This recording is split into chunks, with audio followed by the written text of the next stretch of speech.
નમસ્કાર મિત્રો, આપણી આ યુટ્યુબ ચેનલમાં આપ સર્વે દર્શક મિત્રોનું હાર્દિક સ્વાગત છે. અને મિત્રો, આજે ચર્ચા કરવી છે કે તલના પાકની અંદર સુકારો લાગે તો કેવી માવજત કરી શકાય. તો ચર્ચા કરવા માટે હું આપની સાથે મનીષ બલદાણીયા, કૃષિ વૈજ્ઞાનિક તરીકે કૃષિ વિજ્ઞાન કેન્દ્ર ગીર સોમનાથ કોડીનાર ખાતે ફરજ બજાવું છું. મિત્રો, આજે ચર્ચા ખાસ કરીને તલના પાકની અંદર. હવે તલનો પાક છે ઓલમોસ્ટ ઘણા બધા ખેડૂત મિત્રોને 45 થી લઈને 60 દિવસ સુધીનો થઈ ગયો છે.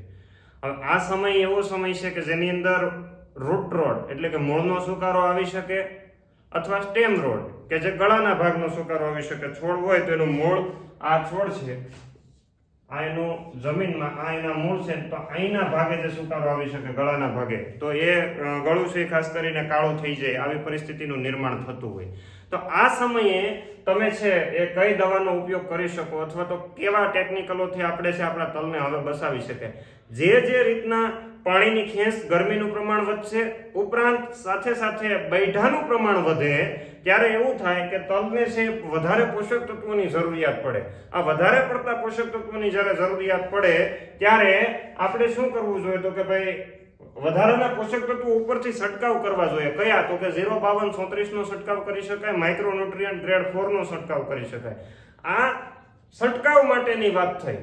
પરંતુ જ્યારે હવે આ સુકારો લાગી પડે ત્યારે શું કરી શકાય, અથવા સુકારો આવતા પહેલા સુકારો અટકાવવો કેમ, એની માહિતી મેળવી લઈએ.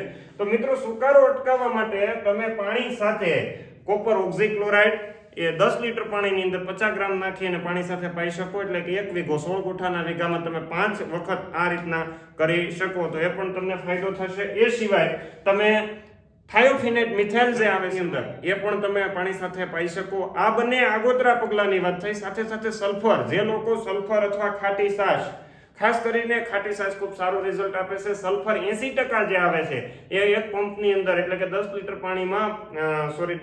પાણીની અંદર આપણે 50 ગ્રામ નાખી અને પાણી સાથે પાઈએ તો પણ ખૂબ સારું રિઝલ્ટ મળે છે. અથવા તો ઉપરથી છંટકાવ કરીએ તો પણ ખૂબ સારું રિઝલ્ટ મળે છે. એ સિવાય સલ્ફર જે લિક્વિડ ફોર્મની અંદર 55.13% જે આવે છે એસસી ફોર્મની અંદર, એ પણ તમે 55% જે સલ્ફર આવતું હોય તો એનો ઉપયોગ કરી શકો, અને એ પણ ખૂબ સારું રિઝલ્ટ આપે છે.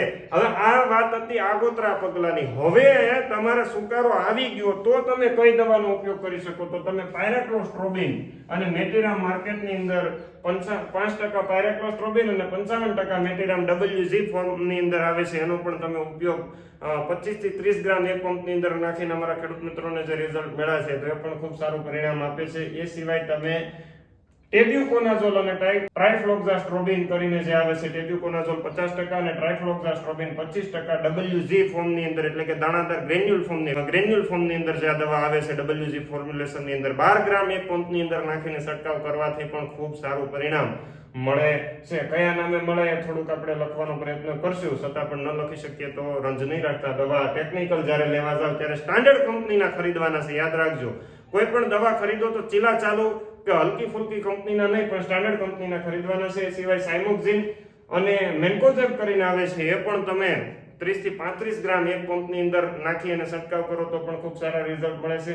જે મિત્રોને તલના બળિયા ટપકાનો રોગ પડતો હોય, અથવા તો પાંદડા છે ટપકા થઈ જતા હોય, પછી પાંદડા ખરી પડે, આવી પરિસ્થિતિનું નિર્માણ થતું હોય, તો તમે સ્ટ્રિપ્ટોસાયક્લિન એનો છે તમે ઉપયોગ કરી શકો. તમે 2 ગ્રામ સ્ટ્રિપ્ટોસાયક્લિન એક પંપની અંદર નાખીને છંટકાવ કરશો તો પણ ખૂબ સારું પરિણામ મળશે. એટલે આ બધી જે દવાઓ છે એનો તમે ઉપયોગ કરી અને તમારા ખેતરની અંદર તલના પાકની અંદર જે ફુકારો છે એને એવું રોકી શકાય. એ સિવાય એઝોસ્ટ્રોબિન અને ક્લોરોથિનોનિલ કરીને આવે છે, એ પણ તમે 25 ml એક પંપની અંદર નાખીને છંટકાવ કરવાથી રિઝલ્ટ સારા મળે છે. એઝોસ્ટ્રોબિન ડાયફેનકોનાઝોલ આવે છે, એ પણ સિસ્ટમ બ્લોક થયેલી છે તો એને ખોલવામાં ખૂબ સારી મદદ કરશે. અને સર્વશ્રેષ્ઠ મેટાલેક્ઝિલ મેન્કોઝેબ, જે 50 ગ્રામનો એક પાઉચ આવે છે, એક પંપની અંદર એક પાઉચ નાખવાનું છે. સારી સ્ટાન્ડર્ડ કંપનીનું નામ નથી અત્યારે બોલતો, પણ મેં નીચે લખેલું છે ડિસ્ક્રિપ્શન બોક્સની અંદર.